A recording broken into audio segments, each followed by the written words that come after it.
Muy buenas, amiguito del taxicólogo. Vídeo rápido para contaros una cosa que me ha pasado. Cuando giraba el volante de izquierda a derecha me sonaba una especie de clon, clon, clon, clon constantemente y no sabía de dónde venía. Lo localizaba como debajo del volante.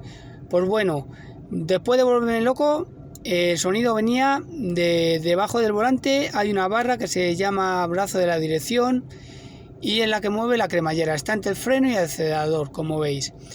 Pues esa barra tiene unos engranajes que hay que engrasarlos bien de grasa, con grasa generosa, como veis, donde os apunto con el dedito, y sobre todo, abajo del todo, que hay como una especie de ranurita que baja la cremallera de la dirección. Ahí donde os marco hay que echarle bien de grasa, pero que empape, como dice el otro.